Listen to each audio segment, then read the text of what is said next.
expressed by the host of Autism Live and her guests are meant solely as suggestion and should not be in any way construed as child-specific advice. Any choices you make in determining your child's treatment are completely at your own discretion.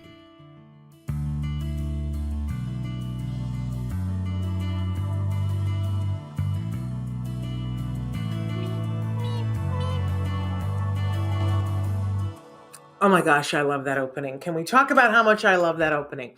I love it a lot because it is so delightful and it's so wonderful. And I think it shows what we're all about here. But it also is created end to end by artists on the spectrum. I'm so proud of the fact that we're walking our talk. And I'm saying hello to Dr. Nassim. And we're live right now. It is the 9th of May. Happy belated Mother's Day to everybody. I hope that you had a great day. I fear that you are all like me and exhausted. Exhausted because I went to a really wonderful Mother's Day event on Saturday. But in order to do that, I had to get up extra early so that I could get in my pottery time, right? So by the time I got to the event, I was like, right? But it was super wonderful. It was hosted by the Ed Asner Center and we made paintings and it was really lovely. And it was just nice to be with other moms. Hey, good morning from Nevada to Nevada. They're saying good morning from Nevada. Laurie, so thrilled to have you here.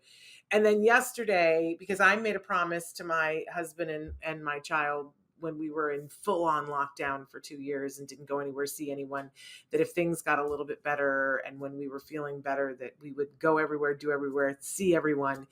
And so we went to the Renaissance Fair for Mother's Day yesterday. And I'm still feeling very Renaissance Fairian. So I've got my long sleeves on and I'm feeling a little bit of that vibe going on today, but I'm exhausted. I think that's part of the deal, right? Just being a parent is part of the deal. Let's all be exhausted. But I hope you had a good day. I had a good day. We were with friends and it was lovely and talking about all the good things in life. So I hope that you had an opportunity to do that, even if it was for 5 minutes, because sometimes I can remember a lot of Mother's Day when it wasn't perfect. It wasn't wonderful, right? So anyway, I'm thrilled to be here. Tired, but thrilled to be here. And we've got an amazing guest. We've been talking about moms. We're going to shift to talking about dads in just a few minutes here. And I've got an amazing dad for you. In fact, he's the founder of it's Autism Dadvocates. And it's not just a website. It's not just a podcast. It's that and more. So he's going to be here. Paul Carroll is going to be with us a little bit later on to talk with you guys. And he's, oh my goodness, amazing. So that's going to be thrilling. But Traven is showing you some of the ways that you can connect with us here because you know I love the chat the most. I love talking to you guys. We're live right now on Facebook, on YouTube, Twitter, and a bunch of other places, and Traven is showing them to you right now. Don't forget that we are available as a free podcast wherever you get your podcasts. We're trying something new this week. So this week, the podcast is, we're only going to make it available audio only because we have so many channels where it's available for video.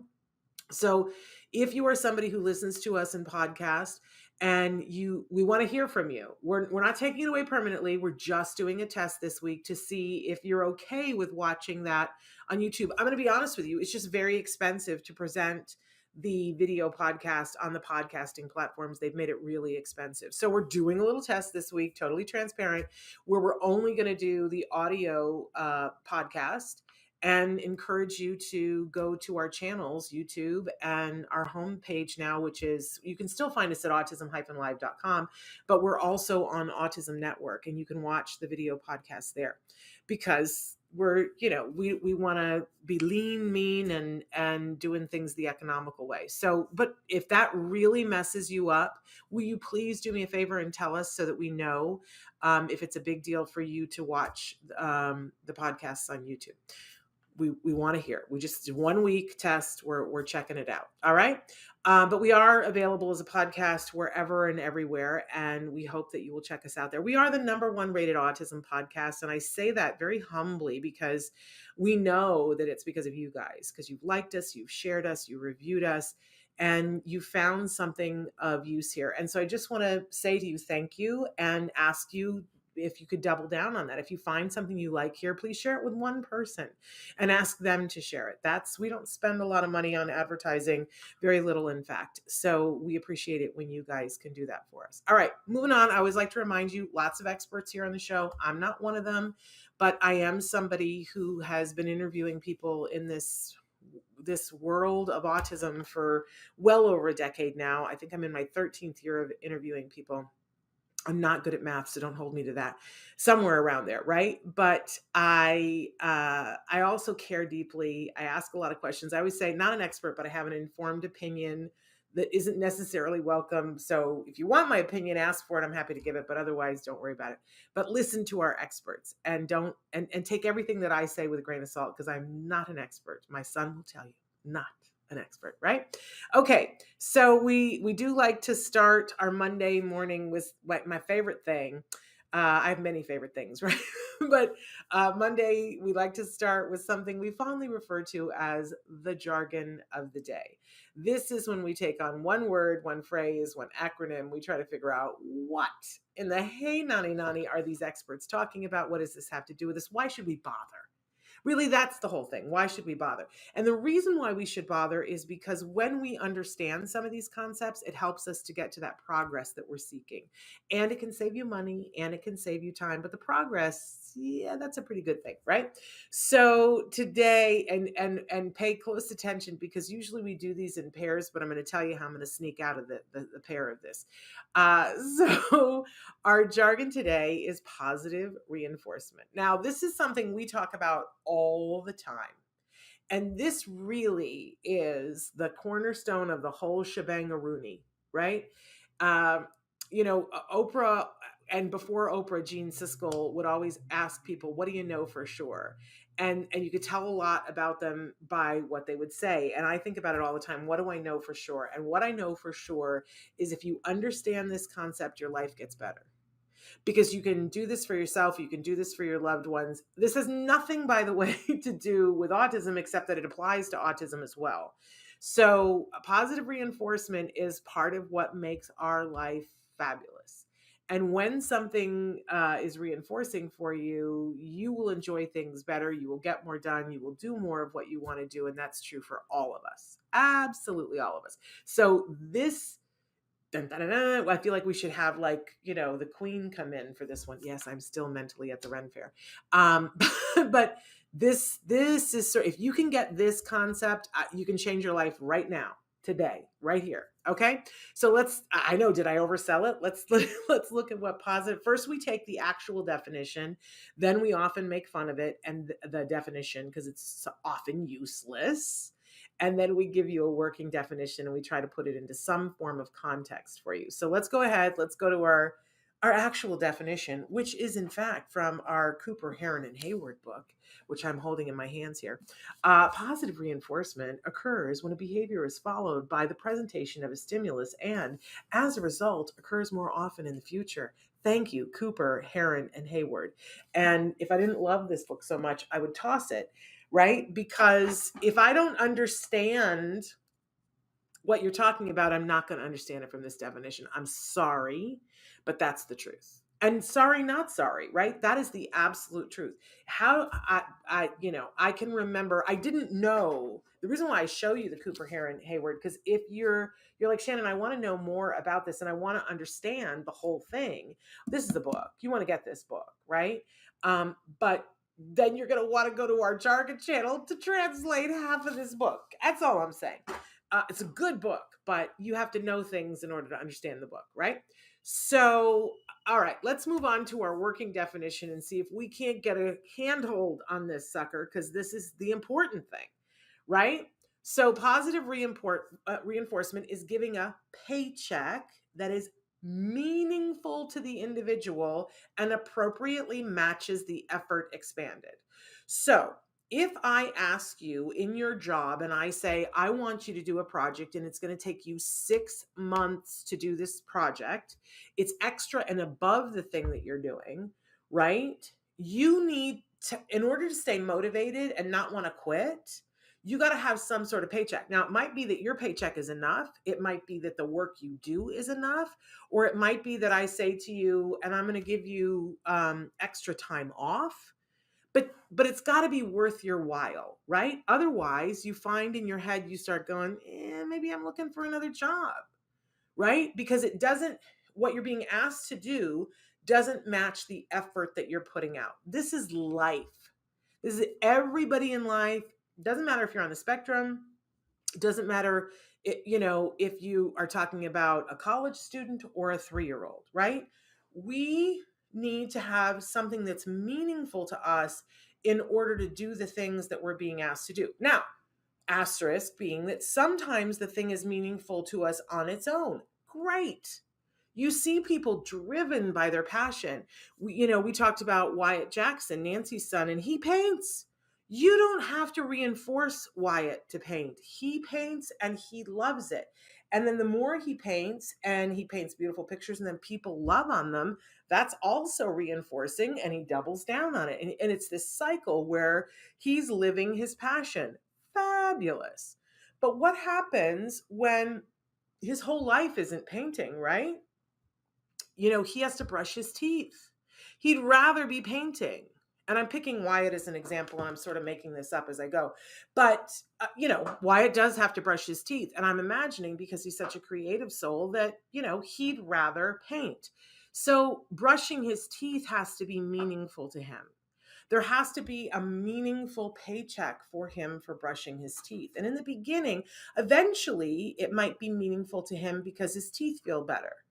Or it's just part of his routine, and he feels better when he's engaging in his routine. But in the beginning, when we want him to get to the point where he's automatically reinforced by it, we got to sweeten the deal a little bit. So there are tons of ways that we can give a paycheck, but we need to see what's meaningful to that individual. And in this example, we're saying Wyatt. Like, maybe Wyatt loves watermelon flavor, and we get the toothpaste that costs extra that's watermelon flavored. And now it's reinforcing enough for him that he's willing to brush his teeth every day. And over time, the brushing the teeth becomes this very pleasant part of his thing. And maybe 2 years down the road, we can switch to something that's minty and he doesn't mind. Maybe we stick with the watermelon if it's good for his teeth, right? But you see, we can't just say to people, well, you need to do it, and you need to do it for doing's sake. Boggles my mind how many times people talk about, well, I need my kid to be respectful to his grandmother because that's just a thing. You need to be respectful to your grandmother. Well, you can stick to that if you want to, and you can be upset every day of your life, and you can live your life in disappointment, or we can make it worth their while to be respectful to grandma. That if we, praise them for being respectful to grandma, if we give them a meaningful treat for being respectful to grandma, what happens is they start to associate being respectful with grandma to having good things happen. And if the deal is sweet enough, then they will do it more often. This is sort of the whole thing, the whole shooting match right here, that we do things because they're reinforcing to us. Notice that it's very, very specific to the individual. So a lot of times we talk about teaching perspective taking to folks on the spectrum. We have to do perspective taking. We have to think, what do they want? What would make this worthwhile for them? Now, when your kids are older and have more verbal understanding, you can even ask them, right? But people say to me, well, I don't know how to ask a baby what their favorite color is. We do a preference assessment. You put 3 things in front of the baby and you see which one they pick up. And then what you know is the one they like right now is that one. And usually when you see experts do this, they don't just do it once. So, maybe they put 3 stuffed animals and they're all the same color in front of them, and they gravitate towards the pink one, and we go, fabulous. And we go, yay for picking the pink one, pink, pink, pink, pink, pink. Oh, yay. And then we move them around in different places and go and sit back and wait to see, do they go back to the pink one, or do they just go to the one that's on the left every time? because maybe they just like the one on the left, right? There are very clever ways that we can ask people and babies and individuals everywhere in between, what do you like? What do you want? I love it when I hear parents say things like, what should we work for today? Or what do you want your treat to be today? And kids perk up because they know I'm getting a paycheck. I'm going to get a paycheck for this. And I know there are some of you that are going to be like, well, I just, I don't want to live my life giving them a paycheck for everything. And I hear you, and I want to acknowledge what you're saying. I don't want to poo-poo it, but I do want to tell you that's how we all live. That's how you live, unless you're miserable all the time, and you might be. But if you are, stop and ask, what do I want my paycheck to be today? I'm going to do all these things that are going to be hard for me today. What's my paycheck going to be for today? That's a great way to be thinking. It's a great way to be thinking. And the other thing I want to say to you is when we start out this way with kids, they start out, I wanted my son to be polite to people. And when they say hello, and I didn't really know how to do that. But one of his therapists said to him, people just love it when you say their name. So my son was just learning how to read, and we would go into Walmart, and the greeter would go, hello. And he would look at her name and he would go, well, hello, Betty. And Betty would go crazy and go, well, what a handsome young man you are, and shower him with attention. Now, for my kid, that was the sun, the moon, and the stars. To this, and eventually he forgot that the therapist told him that when he totally forgot that. Now he just enjoys that everybody says, oh, he's such a polite young man. And that is part of who he is, that he wants to be looked at as a polite young man.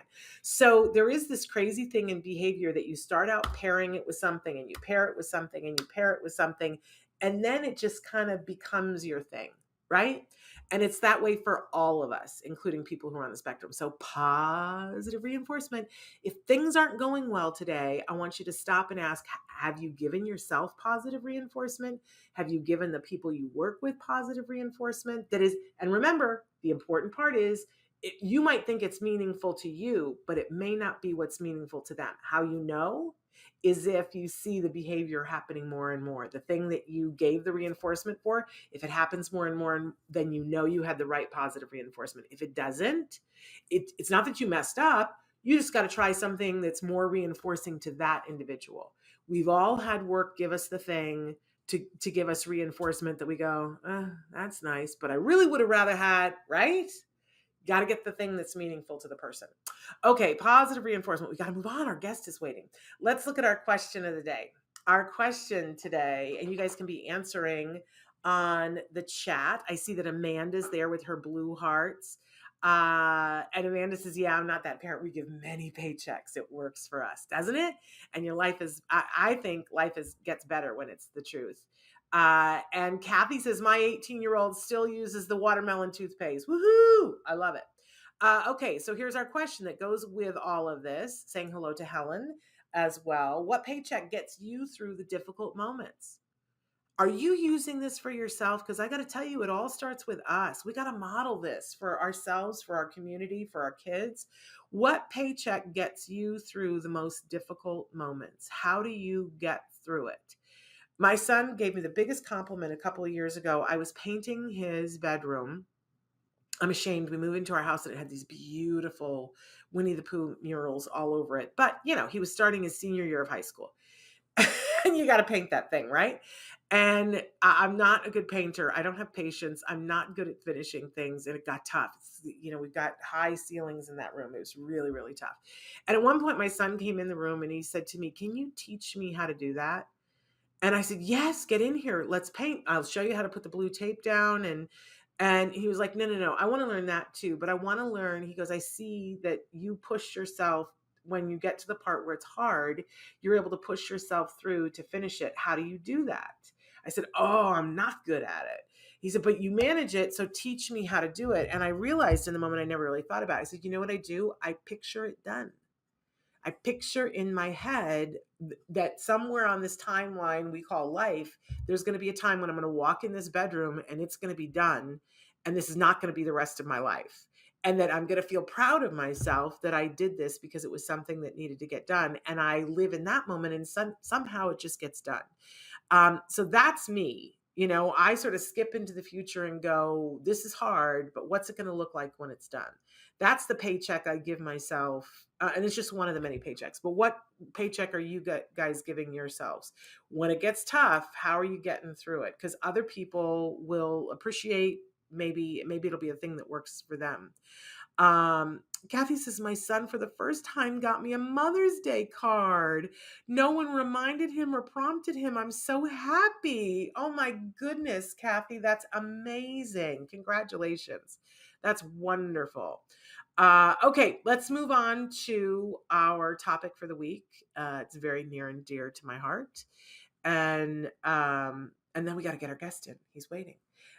So our topic this week, meaningful rewards. It's got to be meaningful to the person, right? Because if it's not, then we're doing what we thought would be meaningful to them. It's got to match the effort, and it's got to match the individual. Some people, it's all about the chocolate cupcake, and other people are like, on the chocolate cupcake. So we got to have it be individual specific, and that's the key to that all as well.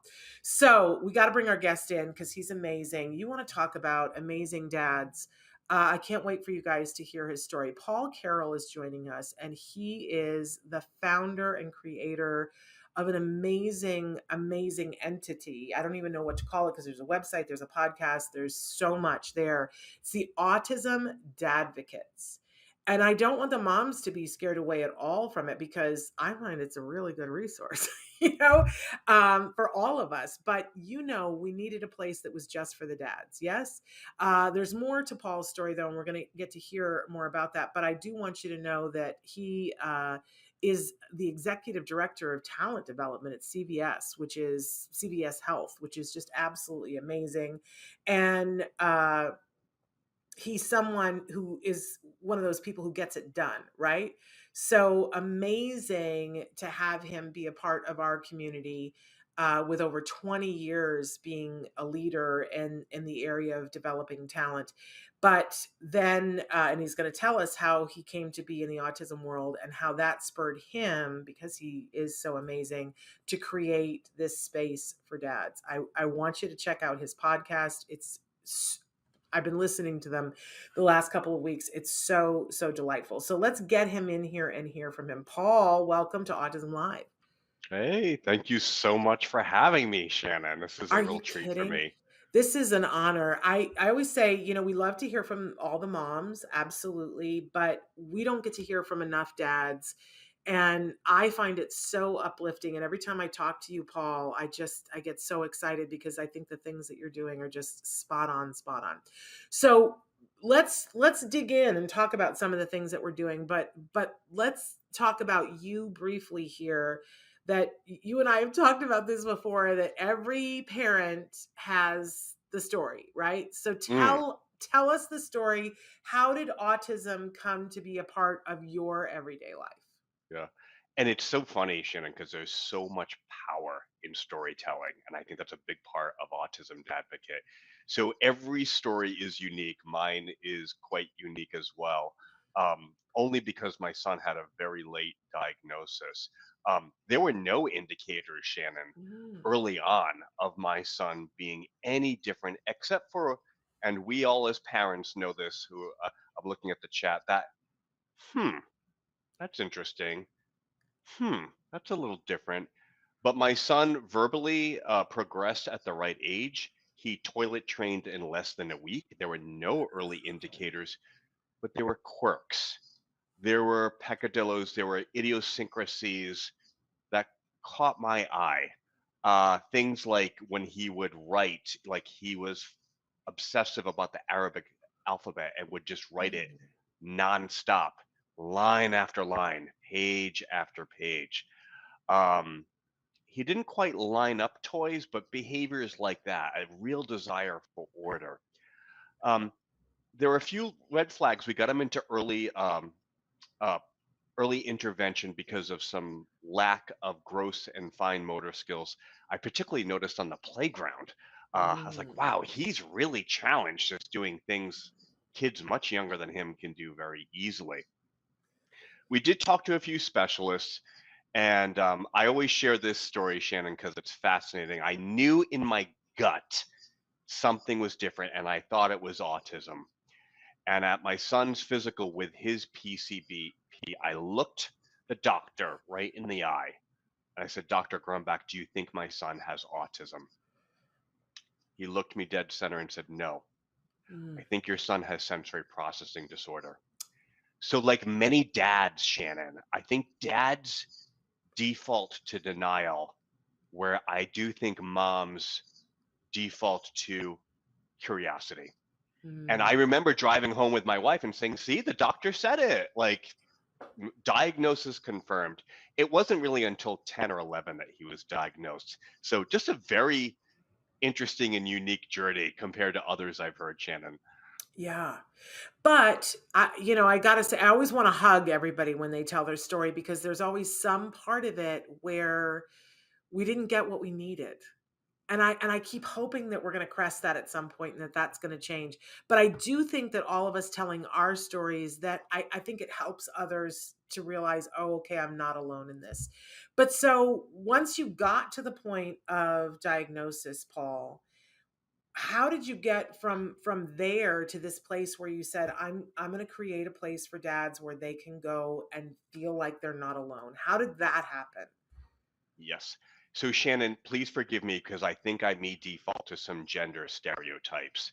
Um, but it's Bless your part of heart. the motivation. And I think everything I say will land with a lot of the moms on the call. But like many dads, actually like many parents, my first order of business was Google search.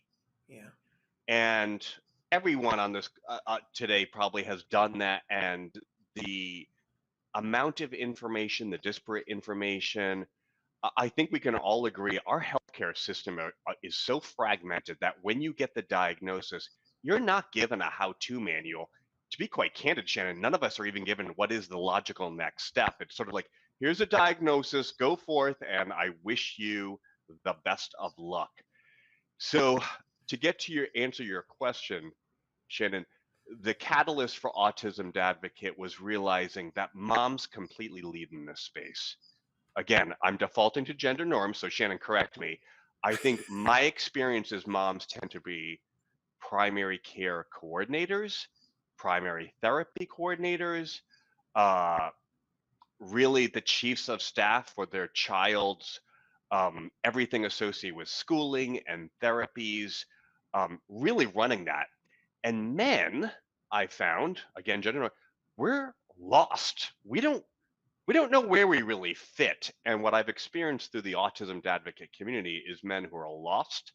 Uh, Many become primary breadwinners because the ugly reality of our culture is if there's an either or, where one has to take care of the child and one has to work, unfortunately, economically, it's still, and that's a statistic, that's not the world according to Paul Carroll. It makes sense for the man to be the primary breadwinner and perhaps a caregiver to neurotypical siblings.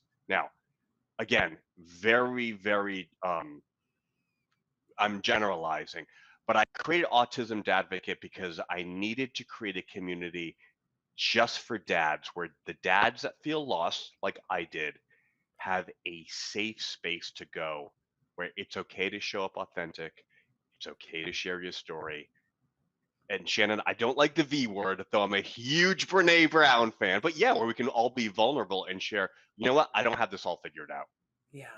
Well, and I think it's an important thing. As you were talking, I don't know if you've had a chance to interview Sean Stockman from Boys to Men yet, but I really want to recommend that you have him on the Dadvocates, because I just the other day had to rewatch our interview with him. We've got a great video of him where it's called Sean Stockman Takes Us to Church, and I needed to rewatch it for a reason the other day, and I had an aha moment where he was talking about when his son was diagnosed, and he said, I knew that I had to do everything that I could, and that meant go to work. And that meant that Hmm. I had to leave and I had to go out on tour. And he said, because that's what I knew that I could do. And I said, you realize that to moms, that feels like you walked away. And he said, Yes. no, that was me staying.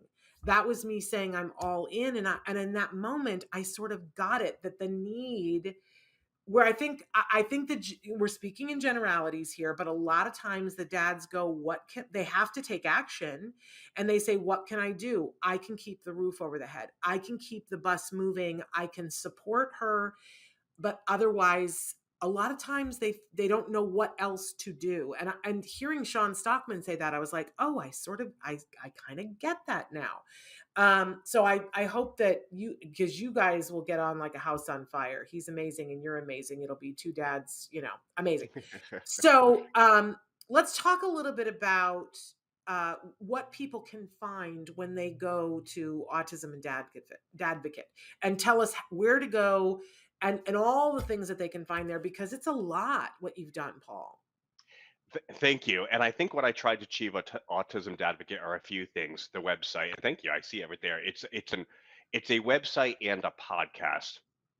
The website is just a community of dads where we can share our stories. And Shannon, this is so profound. I'd wonder if it's the same experience for moms, because when dads share their stories, there is a I thought it was just me. I thought I was the only one who struggled with it. And as I say to the dads in the community, our conversations start in the middle. They don't start at the beginning, because we have so much shared experience that there's a rapport, there's a camaraderie there immediately. So Shannon, let me share an example with you, and you can share if this has been your observation as well. One of the fathers shared a compelling story of being completely aware, my daughter doesn't get invited to birthday parties from her classmates. And I said, that happened to me. And I thought it was just me with my warped thinking of exclusion. And then all the other dads are, yes, yes. When did it become that my daughter and son didn't get invited to classmates' birthday parties? You are not alone. And that profound feeling of validation where it's like, it's not just us, it's others in our community. And I think because of the way our society is set up, as women, we find that really early on.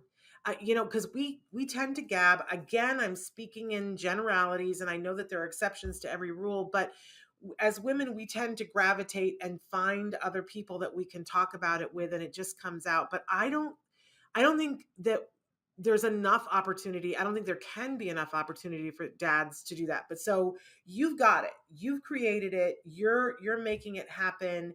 And dads can go to the website. Again, it's up there. You can just go to autismdadvocate.org. But if you want to get to the podcast, you just do the / and the podcast to get that. I love that Amanda's written in and said, I never thought about it like that. This would explain why my husband is so dead set on working himself to the bone. Yep. I would rather support than money, but this special needs life is expensive, so I understand better now. And that's healing to the moms to know, Paul. It's really healing to the moms. Yeah, and I really appreciate Amanda's comment, because it gets to the crux of some gender norms. Men, we feel judged by how we provide. And so if we are lost, we will default to the gender norm of, I have to be the provider. As you said, Amanda, this is expensive. So that is where I, as a man and as a father, can step up. Yeah, absolutely. And it's hard. I always say I don't think it's been my finest moment with how I supported my husband in doing that. You've had Rodney Pete on your podcast, which is that's an amazing show. We've had Holly on many times, and Holly says, if she could do anything over again, she would be more supportive, because she says she wasn't, that she told him, I'm on Autism Avenue and you either need to get there or we're leaving without you. And that it took Rodney a little while longer. And that is not unusual. There are times when it's the complete opposite, where dad gets there first and it takes mom longer, but we certainly hear the tale often that it takes dad a little while longer. Do you guys talk about why that is, that it takes longer for you guys to really be out of the denial? I think it's partly gender norms, and I would agree with you, Shannon. I think that women intuitively are better connectors. When presented with a problem, women come from a place of curiosity and say, who do I need to talk to? Where Mhm. can I go? Who are my resources? Whereas men, because we have a default to fixing or solution, if we don't have the solution at hand, we can be paralyzed and we can be in denial. And Shannon, it's so funny you talked about Rodney Peete, because for Yeah. Mother's Day, I just had Holly Robinson Peete on my Oh, pod, wonderful. and to hear both sides of the Mm. same story, to hear the dad's perspective and then Holly's perspective, wow, was it fascinating. That's And wonderful. the one story I love, I'm a big fan of stories, Shannon, is Holly was all in on RJ with autism and his diagnosis and knowing what he needed. And there's a powerful story that both of them share where Rodney was trying to engage and play with RJ. And Holly was like, no, no, no, you can't do that. No, no, no. You like that. He doesn't like that, or that does not work for him. And Rodney's default was like, but I know my son, he's my child, and I will engage him. And it was just a great representative story of how you have two parents trying to do the right thing, but coming from completely different sides of the equation. And that causes like fractiousness in the marriage, a Yeah. chasm that can open up between mother and father. Absolutely. Well, Kathy has written in and said, I felt abandoned. And to this Mm, day, it feels like he'll do anything work related rather than something family oriented. And maybe this show gives you a context for that, Kathy, but maybe inviting him to visit the Autism Dadvocates and maybe listening to the podcast, maybe, how do you think that moms should encourage dads to get there? What's the selling point so we can get them on your site, Paul? I think men do have to take a step forward. Kathy, I completely agree. I think I'm defaulting to work because it's safe. Yeah. That's where I can default to.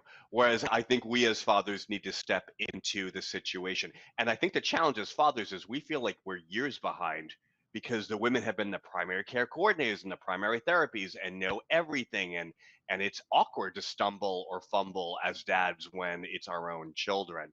So I would recommend the website and the podcast to dads, because I'll tell you why, Shannon. Creating a psychologically safe place for dads to get real, I think, Mm. is step number one. And I say this when people are like, well, what is Autism Dadvocate? There's so much stuff out there, Paul. And I always say this: before we talk about your son, before we talk about your daughter, before we talk about how you help them, let's talk about you. Yeah. Let's talk about your unique experience. That is step one. Then step two, we'll get to all the things you need to do as a dad to help your son or daughter. But I don't like rushing into utility because there's just so much stuff out there. And I think as a dad, and I'll be honest, I struggled. I didn't know where to begin. I didn't know Yeah. where to start. And I think Autism Advocate is like step one. Yeah. Here's the other thing, Shannon. Maybe you've done this on the series. It's so hard to get good statistics and data, but what I can share with you through my own research is that fathers of autistic children typically have higher rates of mental health issues, higher rates of depression, higher rates of addiction, be it Mhm. alcohol, uh, opiates, or whatever. And as you and I have shared, Shannon, the marital separation and divorce rate is anywhere from 75 to 80%. It's appalling Yeah. because it's such a challenging situations for mothers and fathers. So I want to address those things with fathers, because if I help the dad, then the dad helps the children and the mother and everybody in the family tends to benefit. Amen to that. Can I also add to your statistical pile more stuff that we won't want to hear? But Oh no. I've been told for the last 10 years that dads are of children with autism need to have their prostate checked more often because their numbers for prostate cancer are higher, and they think it's related to stress. So ladies, that's one of those things on the list. Have your man get that checked. And men, it's one of those things. And for the ladies, we are more likely to have breast cancer. We have to do our checks for that more often. So isn't that extra fun? Kathy has said that she is going to invite him, and that this is really fun. And keep in mind, they can be listening to the podcast in the car on the way to work, which is a great way to do it. Marcia says, my father, my son's grandfather, always just wanted to know where he could write a check Ugh. to fix this autism thing. He didn't know what to do and couldn't stand seeing his grandson or me struggling. I see that as a thing, Paul, that as much as we say about how women are so emotional, I sort of feel like it's the opposite, that it feels like to me, the dads struggle with the emotional side of this because emotionally, this is a charged thing and they very much want to fix it. I see dads being, if their kid is frustrated, boy, it's the dads that we have to say, it's okay, let them be frustrated. Do you find that to be true, Paul? It is. I'm looking at Marcia's comment and it breaks my heart because clearly that's a situation where the man cannot process his emotions, and so he's defaulting. And I love how you wrote it, Marcia. I got to fix this. That is how I validate my role in this whole situation. I will share part of the catalyst for me creating Autism Dadvocate was my own experience, and I have no hesitation to share. It was May of 2018 where I hit the valley. I felt completely isolated. Hmm. There was nobody in my neighborhood, nobody in my community that was a parent of an autistic child. Like many of us on today, like the extended family did not help at all. Mhm. And because of that, situations at work, I had to seek counseling, which as a man is a huge step of courage, by the way. And that really helped me to process what I was going through. And once I came through that, then I actually launched and created Autism Dadvocate in early 2019. Again, gender norms. I think women by nature have better emotional vocabulary, better emotional literacy. And though it's a highly charged situation, I think women are just better equipped to handle how intense the situation is.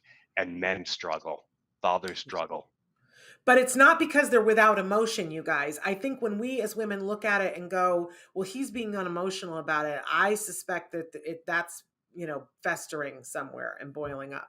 Lots of people writing in. Marcia says, are you finding that any of the dads are recognizing the autism traits in themselves? Uh, Boy, what a great question and a loaded one. Yes. Because I've actually thought that myself. There is a tick that my son's name is Vaughn, does, and I've admitted to no one that when no one is looking, I do that same tick. So Interesting. I do think I don't know, but I don't know. But Marsha, I think your question is a very fair one. That perhaps there is some guilt, again, using a good emotion, that maybe I'm the one who is responsible for my son or daughter. Maybe it's my genes, my environment. Um, and I'm looking at Jen, I'm looking at Amanda's comment. Yeah. Yes, so you were one of the 75 to 80%. That breaks my heart to hear that. Yeah, that her first marriage didn't survive. But I don't know if you saw that she really lucked out in her second marriage, won the lotto with her second husband, and Oh, wonderful. we're grateful for that, Amanda. Christina says sometimes men are the main caregivers and their wife struggles. I a family on the bus. It's the mother that has issues. I'm not sure that I understand exactly, Christina, what the rest of that sentence was, but yes, it can be the flip. I have a very good friend that quite, and I always like to give the asterisk. It's not everybody's story because I have a very good friend who is an amazing mom and is totally on board now. But she'll be the first person to tell you that her husband had to sit her down and say, "Babe, you are in some serious denial, and we need to get on this bus, we need to be moving in a certain direction," and she was still saying, no, everything is fine. It just took her a while longer, and sometimes it does, and we can't judge ourselves for how long it takes us, but when we can get on board and say, okay, how can I be of service to my child? I think it feels better. Didn't when you realized, Paul, okay, this is what I'm facing, and you the first time that you knew something to do, was that your story, that you felt better once you had something to do? Yes, absolutely. Amazing. Absolutely. Like men want to take action. And I think the challenge, and again, gender norms, asterisk, Yeah. uh, when one valuable lesson I learned about myself is when my wife would verbalize how challenging the situation it was, I would want to either fix it, solution it, or offer suggestions. And what I learned in hindsight is I was doing it wrong. She just wanted to be heard. She just wanted me to be patient and just listen to me. I don't need you to interject. I don't need you to offer anything, but you need to hear my experience, Paul. And that's a valuable insight for us as dads to hear. Yeah. Like, just listen. Shut up and listen. There is that. There, and all the moms are going, we love Paul. Paul's great. I need to have my husband listen to Paul. Because I think sometimes men just need to hear that because they don't know. Yeah, and what I would invite the moms to think about is when your husband or partner does interrupt or offer a solution, that is, we are thinking we are helping. So it's not, it's actually coming from a place of good intentions, but it is perfectly fair for moms to say, look, I just need to be quiet. I just need to listen. I don't need you to help. Or I don't need, you'll help me by listening, Right. but I don't need solutions or fixes. I've got that. And that is something, that is a change in my behavior that I have made. Yeah. Well, and I sometimes have had to feed phrases to my husband because he'll listen, but then at the end he doesn't know what to say. And so sometimes I will say to him, I'll say, "Okay, I need for you to just sit still and listen to me. I need to offload this. And at the end, I need for you to be on my side and tell me that I'm doing a good job and that it's all going to be okay. That's all I need." And he goes, "Oh, I can do that." Uh, he's like, "Oh, is that what's required here? Sign me up." And he pulls up a chair and he can do it. But sometimes I have to be that specific with him. Are you that way, Paul? Do you find that helpful? I used to be. I think I'm better now, but I like what you said about, look, I just need you to affirm how I'm feeling. Yeah. Like that is helpful. Yes. And so Shannon, I'm looking at what Christine is. My husband just stands back and watch when I need help. So advice I would give to fathers is listen and ask open-ended questions truly coming from a place of curiosity. How can I help in this situation? And the moms may say, get out, like Right. you're exacerbating and potentially creating a meltdown situation if there's two of us in the room. So I think that's another thing I'm trying to teach fathers to do is when you interact with your partner, how can you truly come from a place that helps her? And from the mom's side, Paul, what do you recommend that Christina say when she needs help when her husband is just standing there? I think because women are intuitive, occasionally there's some assumptions. You can tell I need help. Can't you see what? Right. Like it is okay. It's not patronizing if you're very explicit. I need your help. Can you please do this? Yeah. And if it's not in the moment, after the moment is perfectly fine. Yeah, absolutely. We used to do a thing, my husband and I don't know if you and your wife did this, where we would say, "I need to tag out." And Ooh, right? Because like something would be happening, and we sort of set up that one person at a time would deal, that we wouldn't tag team on him at the same time. But then when I was reaching critical mass, I would say, "I need to tag out," and my husband would go, I'm totally in." But that was a discussion that we had when everything was okay, like at 1 o'clock in the morning when our son was asleep, where we go, "Let's say this," and that's how we'll know how to do that. I do also want to acknowledge that way back at the beginning, somebody asked a question about behavior, and I'm going to get to it before we get to the end.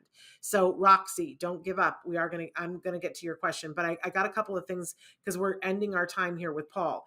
But Paul, really quickly, I have some rapid fire questions for you because the podcast is amazing, you guys. You've got to check it out. I want to go and listen to the Holly Robinson Pete interview now, but check out some of the other guests that he's had as well. Traven will put the thing back up there. When does it drop at a specific time, Paul, or a day, it or? it doesn't drop on specific times. I can say to this group, it's about twice a month. I intentionally make the podcasts around 25 to 30 minutes. And no, it's not because men have short attention spans. I've gotten feedback that it is a great podcast episode to listen to during a commute. So Yes. 25 to 30 minutes is a very commute-like podcast. Unless you live in LA, in which case you'll listen to Yeah, two of them. yeah, you can get two in. You'll get two in. And so, which guest have you had that has surprised you the most, Paul? These are the I've tough made questions. an effort to bring aboard more actually autistic guests. So I brought in Hunter Hansen. He is an amazing um, YouTube. He is an autistic father of three children. His insights, because I've defaulted to neurotypical guests, and I thought, wow, I really need to hear directly from the source.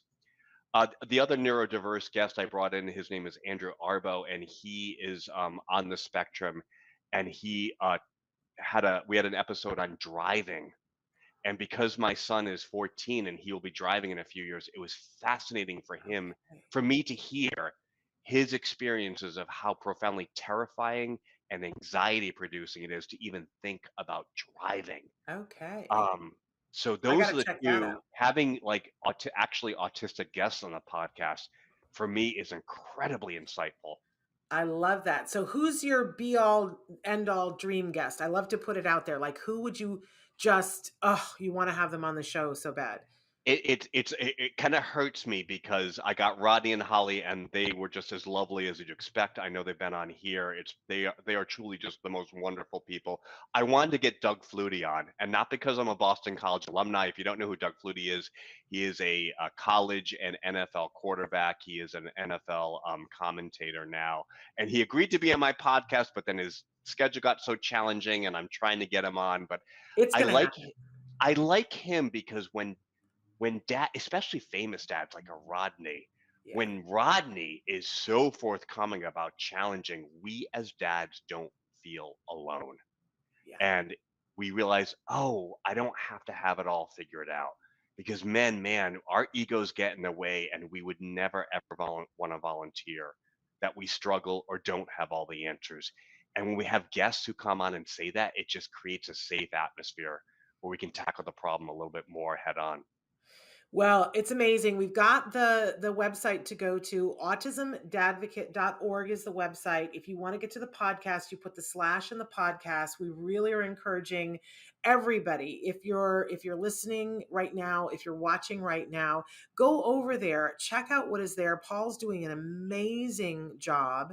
And it's not just for the dads. I think I'm learning so much about the dad perspective by going there, right? Which just makes us better partners. But certainly encourage, if you're a dad watching and if you're a mom, encourage your significant other to go over and watch because Paul wants to help. Now, Paul, I have to take Roxy's question. You can stay, or I don't know if you need to go. What would you like to do?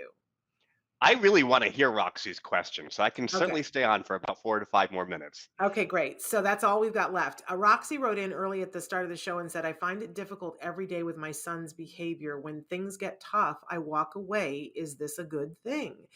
And I'm going to say that, first of all, we have to consider what we can handle in a given day.